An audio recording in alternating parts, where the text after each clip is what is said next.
নমস্কাৰ বন্ধু বান্ধৱীসকল, স্বাগতম জনাইছোঁ সকলোকে জ্ঞান ভঁৰাল ইউটিউব চেনেলটোলৈ। এইটো ভিডিঅ'ত আজি আমি আলোচনা কৰিম যিটো সমগ্ৰ শিক্ষা বৰপেটাত জব ভেকেঞ্চি ওলাইছে তাৰে ওপৰতে আজি আমি এইটো ভিডিঅ'ত আলোচনা কৰিম। বহুত সুন্দৰ ভেকেঞ্চি হয়, একাউণ্টেণ্ট আৰু গ্ৰেড 4 পোষ্ট হয়। যদি আপোনালোকে 10 পাছ কৰিছে তেনেহ'লে এই পোষ্টটোত এপ্লাই কৰিব পাৰিব। কেনেকৈ কৰিব, কি ডকুমেণ্টছ লাগিব, ক'ত এপ্লাই কৰিব, গোটেইখিনি আজি আমি এইটো ভিডিঅ'ত আলোচনা কৰিম। আপোনালোকে স্ক্ৰীনত দেখিব পাৰিছে এংগেজমেণ্ট আণ্ডাৰ সমগ্ৰ শিক্ষা বৰপেটা। যিটো পোষ্টৰ নাম হৈছে একাউণ্টেণ্ট। এইটোৰ কাৰণে কোৱালিফিকেশ্যন বিচাৰিছে BCom with minimum 2 years working experience বিচাৰিছে, লগতে 1 year কম্পিউটাৰৰ ডিপ্ল'মা এখন বিচাৰিছে।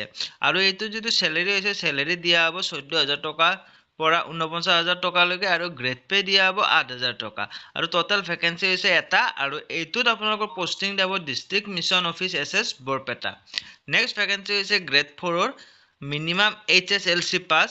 টোটেল চেলেৰি দিয়া হ'ব এইটোত 12,000 টকাৰ পৰা 37,500 টকালৈকে, আৰু গ্ৰেড পে দিয়া হ'ব 3,900 টকা। আৰু এইটোৰো ভেকেঞ্চি হৈছে এটা, আৰু এইটোত যিটো জব প্লেচ অফ পষ্টিং হৈছে সেইটো হৈছে district mission office SS Barpeta.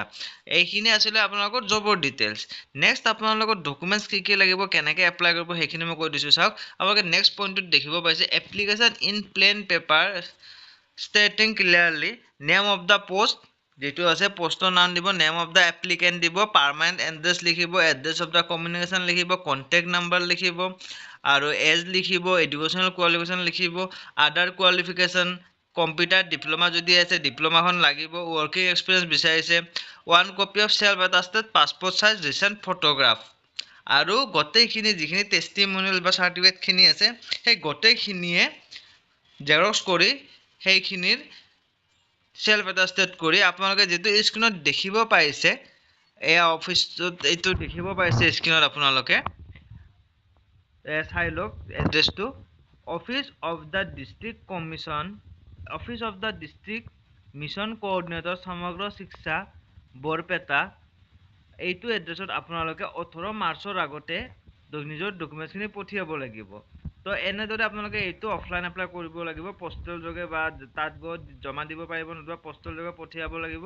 এয়া এড্ৰেছ যিটো স্ক্ৰীণত দেখিব পাৰিছে, to the office of the district mission coordinator সমগ্ৰ শিক্ষা বৰপেটা 18 মাৰ্চৰ আগতে। তো লাষ্ট ডেট হৈছে 18 মাৰ্চ। 18 মাৰ্চৰ আগতে আপোনালোকে এইটো যদি এপ্লাই কৰিব বিচাৰে কৰি দিব পাৰিব। তো এইখিনি আছিল ভিডিঅ'টো। কিবা ডাউট থাকিলে কমেণ্ট বক্সত জনাব। মই সম্পূৰ্ণ ভিডিঅ'টো আপোনালোকক একবাৰ দেখাই দিছোঁ, সম্পূৰ্ণ এডভাৰটাইজমেণ্টটো এয়া স্ক্ৰীণত দেখিব পাইছে, সম্পূৰ্ণ এডভাৰটাইজমেণ্ট। অকণমান স্ক্ৰল ডাউন কৰিলে গোটেইখিনি ডিটেইলছ পাই যাব। মই ভিডিঅ'টো আপোনালোকে প'জ কৰি চাই ল'ব পাৰিব।